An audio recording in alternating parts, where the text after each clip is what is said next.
Fellow shareholders, members of the board, my name is Christine Pawley. With support of the Shareholder Association for Research and Education and co-filers at Domini Impact Investments and SOC Investment Group, I wish to advance number 11 on Tesla's proxy statement, urging adoption of a policy to respect rights to freedom of association and collective bargaining in the company's operations. These rights can enhance shareholder value through improving health and safety, encouraging training and skills development, increasing productivity, promoting diversity, equity, and inclusion, and strengthening human rights due diligence.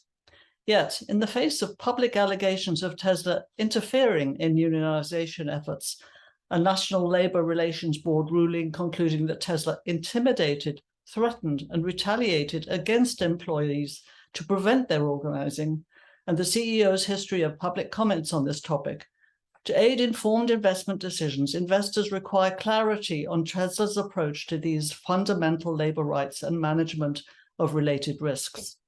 The board's response is cause for shareholder concern. Although the board states its commitment to human rights, Tesla's human rights policy omits mention of freedom of association or collective bargaining. The board points to Tesla's supplier code of conduct, which does include respecting the rights of workers to form and join trade unions.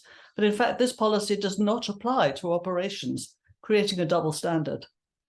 The NLRB findings already mentioned challenge the board's claim that the company complies with all applicable laws, and often local laws fail to adequately protect these rights. Tesla's peers, including Ford, General Motors, and Goodyear, explicitly reference freedom of association in their human rights policies, which do apply to operations.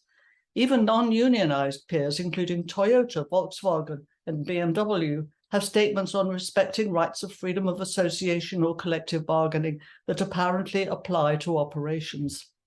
But Tesla's governance gap on freedom of association and collective bargaining represents material, reputational, regulatory, legal, and operational risk and creates workforce uncertainty. In the post-pandemic context of workforce organizing efforts at other major companies and growing interest in unionization, an explicit commitment to freedom of association and collective bargaining is essential. We urge the board to clarify the company's policies and practices to respect rights to freedom of association and collective bargaining in its operations. Fellow shareholders, I urge you to vote for this proposal. Thank you.